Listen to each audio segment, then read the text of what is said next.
Hello, my name's Elijah Wells, and today's review is Gore Verbinski's new movie, Good Luck, Have Fun, Don't Die.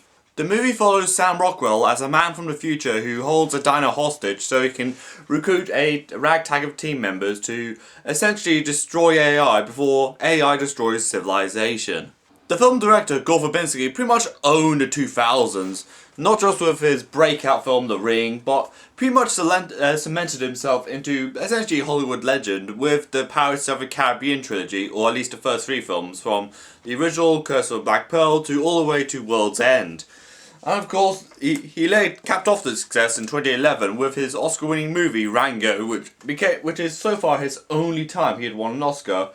Then, unfortunately, 2013, he made Lone Ranger with his Pirates of the Caribbean alumni being Johnny Depp, which was pretty much attracting huge controversy, not just for its overblown budget, the allegations of whitewashing with Johnny Depp, a white American, playing a Native American, and of course the movie receiving lukewarm reviews.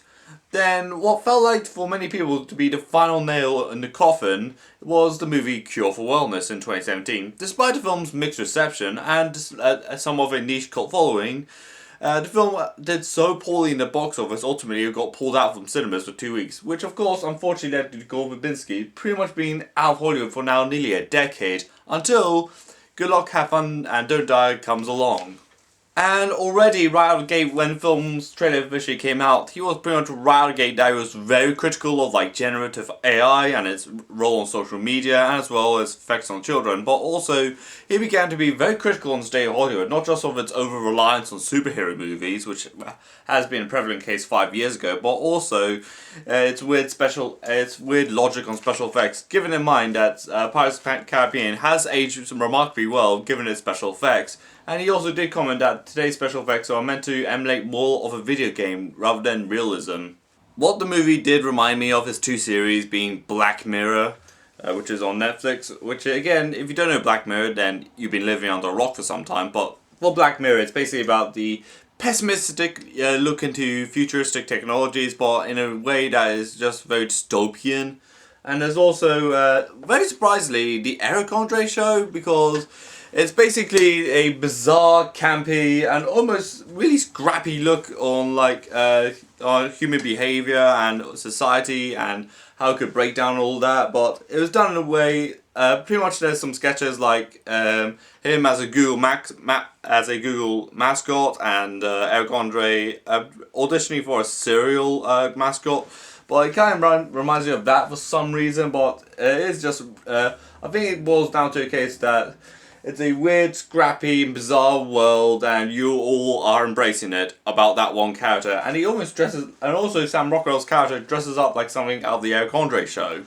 And also the storyline is also pretty interesting, which I really like, being basically a really weird, mysterious man called the Man of the Future, from being portrayed by Sam Rockwell, pretty much holds a diner hostage, but however the subplot is very the three subplots are very interesting, as in, one of them is about a grieving mother who lost her son from a school shooting and pretty much gets her son back through AI, but gets a little bit concerned of what it really came with. There's also a teacher alienated and accidentally starts the events that foretold the Good Luck, Have Fun, Don't Die. And of course there's a 20-something girl who's allergic to modern technology and as well as Wi-Fi, and who pretty much plays a key role in the film's third act. What I definitely do applaud this movie about a lot more is that how it presents the protagonist, being the man from the future. It's definitely that he isn't that certain of his goal, what happens if the mission does succeed. He isn't certain what happens afterwards, which I do wish we do see more in movies. Of course, maybe it's something like Marvel or DC, if we win this, it'll be all sunshine and rainbows. But in this movie, it's if we win, it may not be all sunshine and rainbows. I think there's some pessimism about the character, but he's holding something back in a sense okay, let's be realistic. If we win this, it may not be 100% good, but this is the best shot we have. Which is, again, I really like that idea of go for a goal, but it may not be the best outcome overall. And also, he's a type of person that admits he's wrong, or not essentially the one person that thinks all things through correctly, or thinks the things through. as in he lets one of his own patrons die in the hands of the police, and also didn't realize that the diner has a cellar or like a trapdoor that he can just easily get out of instead of the exit, except any of the exits that could of course kill him. So he's kind of like, oh, why did I not think that? And of course the movie does point out he's been doing this for well over 100 times, as in going back to that same diner on the same day at the same time. But he's only just now figured out there's a cellar door that he could just easily get out of. Like, I feel like there's that logic of like a hero like being all smart and all knowing, and I definitely do like that he's a flawed character, and he has even his own understanding is completely flawed, and and even his idea of how to execute a plan is definitely a bit scrappy and all over the place. Which again, I do really like how vulnerable it gives him, and it also plays to his strength as well.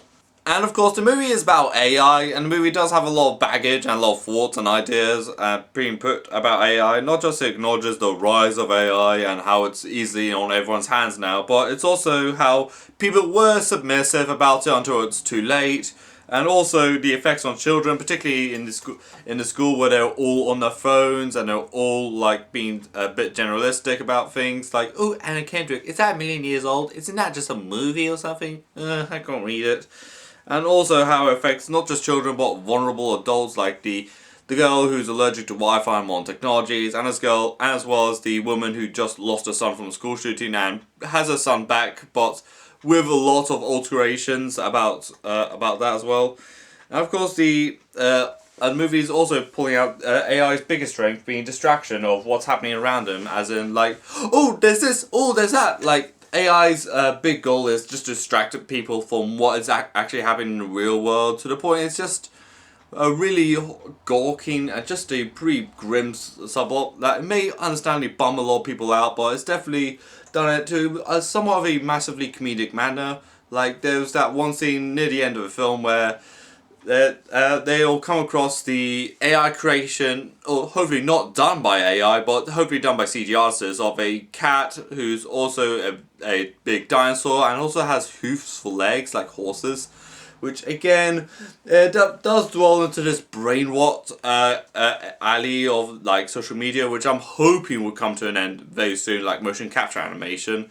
But again, it does go into like a lot of relevant arguments, particularly around AI and why AI should be, again, really heavy regulated.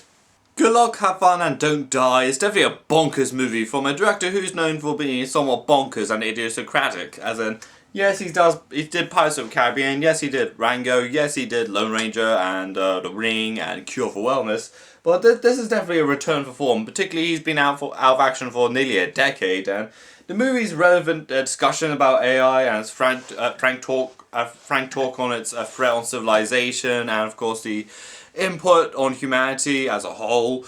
And of course the comedy is definitely rich, the action is definitely incredibly well done, and also it does go into its references and of course its influences. If Gore is a little bit out in the open about it, maybe it's something like Rick and Morty, particularly with the main character who kind of reminds me of like Rick Sanchez but sober and kind of a little bit more cocky. Well, again, the movie is best as a satirical commentary about where society is heading with its relation of technology, whether we've never slipped to the wrong hands or whether there's still a fighting chance we can fight back against the AI. So for Good Luck, Have Fun and Don't Die, I'm feeling an 8 out of 10 on this one. So, what do you think of Good Luck, Have Fun and Don't Die? Let me know in the comments down below, and subscribe to my channel, also like this video. You can also follow me on Blue Sky, Twitter, Threads and Letterboxd and Instagram. This is Elijah Wells, and bye.